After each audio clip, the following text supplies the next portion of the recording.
বৃষ্টির কারণে জল জমছে বিদ্যালয়ের শ্রেণীকক্ষে, জমা জলেই চলছে পঠন পাঠন। তাছাড়া বিদ্যালয়ে আসার রাস্তাতেও জল জমার কারণে রীতিমতো অসুবিধায় পড়তে হচ্ছে বিদ্যালয়ের শিক্ষক শিক্ষিকা সহ ছাত্রছাত্রীদের। ঘটনাটি নদিয়ার কৃষ্ণগঞ্জ ব্লকের চৌগাছা গাজনতলার একটি প্রাথমিক বিদ্যালয়ের ক্লাসরুমে হাঁটু জল। প্রতিটি বিদ্যালয়ে যখন প্রার্থনা সঙ্গীতের মধ্য দিয়ে দিন শুরু হয়, তখন এই বিদ্যালয়ে পঠন পাঠন শুরু হয় ক্লাসরুমের জল ছেঁকে বের করার মধ্য দিয়ে। তবুও ক্লাসরুমের মধ্যে জল থাকায় জমা জলেই চলছে ক্লাস। শুধু তাই নয়, জল থাকার কারণে একই ঘরে চলে তিনটি আলাদা আলাদা শ্রেণীর ক্লাস।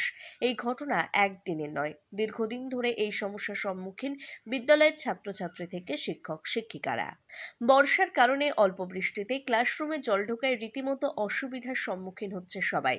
তবে শুধু বিদ্যালয়ের শ্রেণীকক্ষে নয়, বিদ্যালয়ে আসার রাস্তাতেও জল জমার কারণে জল পায়ে বিদ্যালয়ে আসতে হয় ছাত্রছাত্রীদের। এই বিষয়ে বিদ্যালয়ের প্রধান শিক্ষক শুভেন্দু মণ্ডল বলেন, তিনি এই অসুবিধার কথা স্থানীয় বিডিও অফিসে বারবার জানিয়েছেন, কিন্তু কোনো সুরাহা হয়নি। বিদ্যালয়ের 10 বছরের টিচার্স ইনচার্জ সুপ্রিয়া বিশ্বাস জানান, তিনি 10 বছর ধরে জানালেও কোনো সুরাহা হয়নি। বিদ্যালয়ের অন্য এক শিক্ষিকা প্রিয়াঙ্কা খাঁ বলেন, এসআই অফিসেও বারবার জানানো হয়েছে, তারা জানিয়েছেন যত তাড়াতাড়ি সম্ভব সমস্যা মেটানোর ব্যবস্থা করা হবে, কিন্তু দুঃখের বিষয় আজ পর্যন্ত কোনো সুরাহা হয়নি। এই বিষয়ে কৃষ্ণগঞ্জের বিডিও সৌগত সাহাকে সমস্যার কথা জানাতে চাইলে তিনি জানিয়েছেন বিষয়টি সত্যি। তিনি আরও জানিয়েছেন, পরিকল্পনা করে যত দ্রুত সম্ভব এই সমস্যার সমাধান করা হবে। উল্লেখ্য, এই বিদ্যালয়ে যে সমস্ত ছাত্রছাত্রীরা পড়তে আসে তাদের বেশিরভাগই আদিবাসী সম্প্রদায়ের। বিদ্যালয়ে গেলে দেখা যায় জল যন্ত্রণা সহ্য করেই খুদে খুদে সব পড়ুয়ারা ক্লাস করছে।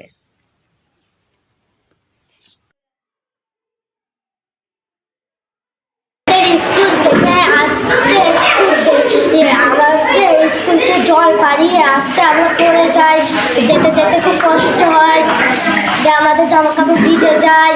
তা আমরা স্কুলে জল ঢোকে, প্রতিদিন বৃষ্টি হলেই জল ঢোকে। বর্ষাকালটা আমাদের পুরো এই জল পরিষ্কার করতে হয়। জল পরিষ্কার করতে করতে আমাদের ঠান্ডা লাগে, কাশি হয়।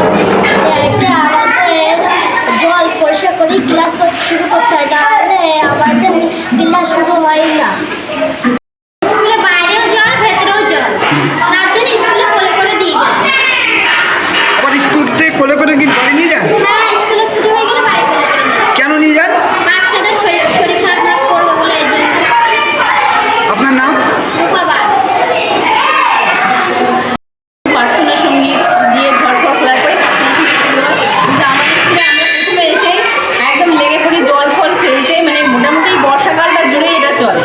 সমস্ত জল টল ফেলে একটু জায়গা মোটামুটি করে নেওয়া হয়, তারপরে আমরা প্রার্থনা সঙ্গীত করে তারপর ক্লাস শুরু করি। আর আমাদের যেহেতু ঘরগুলোতে সব জল আছে, দুটো ঘরে মোটামুটি অল্প জল, একটা ঘরে আর একটা ঘরে জল নেই, সেই ঘর দুটোতে সমস্ত ক্লাসকে স্থানান্তরিত করে করতে হয়। কিন্তু ওই ঘরের একটা সমস্যা আছে যে বোর্ড খারাপ, কারণ ওরাও বৃষ্টির জল চুয়ে চুয়ে পড়ে বোর্ডটা নষ্ট হয়ে গেছে।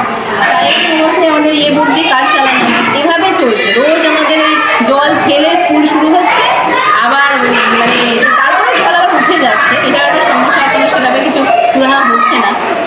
আপনাকে তো দেখলাম আপনি হাঁটু জলের মধ্যে দাঁড়িয়ে দাঁড়িয়ে ক্লাস করছেন। হ্যাঁ, সে আমাদের করতেই হবে, কিছু করার থাকে না। মানে একসাথে সবাইকে রাখলে ক্লাস করানো খুব মুশকিল হয়ে যায়। সেই জন্য আমাদের ঘর তো লাগবে, 3টেই রুম আমাদের, আর তার মধ্যে 2টো রুমে তো জল রয়েছে, অফিস রুমে রয়েছে, এই ঘরটাতেও জল রয়েছে, আর একটা রুম শুধু ফাঁকা। সেজন্য আমাদের করাতেই হয়, ক্লাসের সমস্ত কিছু জলের মধ্যেই করতে হয়।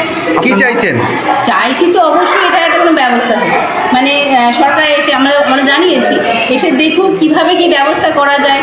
আমরা বলেওছি যে এভাবে করুন, বা না হলে আমাদের ওপরে একটা ঘর করে দেওয়ার ব্যবস্থা করুন।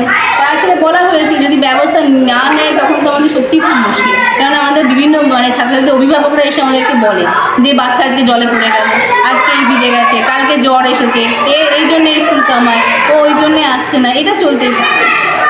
আপনার নাম? আমার প্রিয়াঙ্কি খাঁ। যে রিপোর্টটা আসলো, যাতে আমরা দেখতে পেলাম যে ওখানে ইঞ্জিনিয়ারকে পাঠিয়ে যে ওখানে কিছু স্কুলের বাচ্চাদের ওখানে বৃষ্টির জল জমে গেছে। তো আমরা এটা পরিকল্পনা করছি, আর আমরা চেষ্টা করছি যাতে জলটাকে বের করে দেওয়া যায় পাম্প সেট বা কিছু লাগিয়ে। স্যার, ওই চৌগাছা প্রাথমিক বিদ্যালয়ের ক্লাসরুমের মধ্যে হাঁটু জল, সেখানে ছাত্রছাত্রী দাঁড়িয়ে ক্লাস করছে। হ্যাঁ, ওটাই আমরা এই তো যা বৃষ্টি হচ্ছে মানে এখন তো কিছু সেভাবে করতে পারছে না, কিন্তু আমরা চেষ্টা করছি যে জলটাকে বের করে দেওয়া যায়। যে একটা আর অস্বাস্থ্যকর পরিবেশ নেক্সট ওখানে ব্লিচিং ছড়ানো বা ওখানে যা যা প্রিকশনারি মেজার নেওয়া স্বাস্থ্যর দিক থেকে সেটা আমরা নিয়ে নিচ্ছি। আর আমরা একটা পরিকল্পনা করছি যে সামনের বার থেকে ওই জিনিসটা না হয়। স্কুলে জল বাঁধা এটা সমস্যা, ছেলেপিলে আসতে পারে না, পড়তে পারে না, জল আসে। মাস্টারমশাইকে আমি প্রতিদিনই বলি যে মাস্টারমশাই বিডিও অফিসে জানান, এটা খুব অসুবিধেই হচ্ছে, খুব অসুবিধা। অনেক দিনকার স্কুল নিচটা মাটি দিয়ে রাস্তা সব ভরাট হয়ে গেছে, ঘরটা নিচু হয়ে গেছে, স্কুলটা নিচু হয়ে গেছে। তো কতটা করে জল হয়? ওই আর দেখতেই তো পেলেন, আরেক হাত করেই জল হয়ে থাকে, 12 মাসই জল থাকে। আপনারা কি চান? আমরা চাই যেন ভালো করে ভাত দুয়ো করে ছেলেপিলে ভালো সুস্থ থাকে, সেটাই চাই। বিডিওর কাছে আমরা চাই এটাই যে আমাদের ছেলেপিলে ভালো সুস্থ থাকে।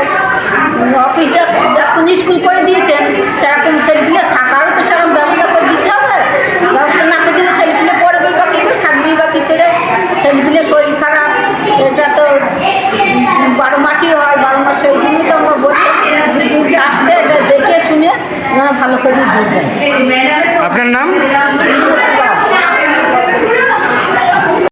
স্কুলের এখন অবস্থা, এই ক্লাসরুমের মধ্যে জল, আমাদের যেখানে অফিস রুমের মধ্যে জল, 3 থেকে 4 ইঞ্চি করে জল। একটু বৃষ্টি হলেই 4-5 থেকে জল শোধ করে উঠে চলে আসছে ভিতরে। এবার আমরা কি করছি, আমাদের বাচ্চাদের তো ডাকতে পারি না প্রত্যেক দিন, আমরা একটু করছি, ফেলে নিচ্ছি, বাচ্চাদের একটু নিয়ে নিচ্ছি সঙ্গে, কোনো সময় ওরা একটু দাঁড়িয়ে থাকছে, মানে খুবই অস্বাস্থ্যকর পরিবেশ। স্কুলে ঢুকে যে পিয়ারটা হয়, পিয়ারটা না করে আপনারা কি করছেন? আমরা পিয়ারটা আগে কোনো রকম একটু সেরে নিই, ক্লাসে ওরা ব্যাগটা বেঞ্চের উপরে রাখছে, তারপরে একটু জল একটু করে নিচ্ছি। জল তো কমানো যাচ্ছে না, জল থেকেই যাচ্ছে। তারপরে আমরা কী করি, যখন আমাদের মিড ডে মিলটা কমপ্লিট হয়ে যাচ্ছে, তারপরে যে ঘরটা একটু উঁচু আছে ওই উঁচু ঘরটাতে কী করছে, বাচ্চা সবগুলোকে নিয়ে আমরা মাস্টারমশাইরা 3 কোণে 3 জন বসছি, 3টে ক্লাস নিয়ে 2, 3, 4 নিয়ে 3 ক্লাসে 3 কোণে বসে যাচ্ছে। আপনারা কি এই বিষয়ে কোথাও জানিয়েছেন? হ্যাঁ, আমরা জানিয়েছি, ব্লককে জানিয়েছি। আর তার আগে একটা চিঠি করেছিলাম HI অফিসে, সেই চিঠিটা করা হয়ে গেছিলো একটু পরে আর কি, শুনলাম অনেক আগে সেগুলো সই হয়ে গেছে। পরে ম্যাডামকে জানিয়ে এসেছি, অল্প দিন আর কি। ম্যাডাম বলল ঠিক আছে, আমি চেষ্টা করছি, তোমাদের এটা করে ব্লককে আমি গিয়ে একটু দেখি কতটা কী করা যায়। ইনকোয়ারি কি করতে এসেছিলেন? না, এখনও আসেনি। আপনারা কি চাইছেন? আমরা চাইছি আমাদের একটা রিপেয়ার করে যাতে ক্লাসের উপযুক্ত পরিবেশ হয়, এইটাই চাচ্ছি আমরা। কোথায় এটা, জায়গাটা কোথায়, কোন এটা হচ্ছে চৌগাছা গাজনতলা প্রাথমিক বিদ্যালয়। সৌন্দর্য লেডিস বিউটি পার্লার। আর দেরি না করে আজই চলে আসুন। মেয়েদের জন্য সুখবর, এখান থেকে পাচ্ছেন মেয়েদের বিশেষ সাজসজ্জার সকল সামগ্রী এবং বিভিন্ন মেশিনের সাহায্যে সাজসজ্জা করানো হয়। এছাড়া এখানে সমস্ত রকমের হাতের তৈরি হোমমেড প্রোডাক্ট পাবেন। যে কোনো অনুষ্ঠানের জন্য অভিজ্ঞ বিউটিশিয়ান দ্বারা মেয়েদের সাজানো হয়। এখানে যত্ন সহকারে হাতে ধরে পার্লারের কাজও শেখানো হয়। তাই আর দেরি না করে আজই চলে আসুন সৌন্দর্য লেডিস বিউটি পার্লারে। ঠিকানা 71 DN Mitra lane near CMS school, Bardhaman. যোগাযোগ 9331020027 অথবা 9641700155।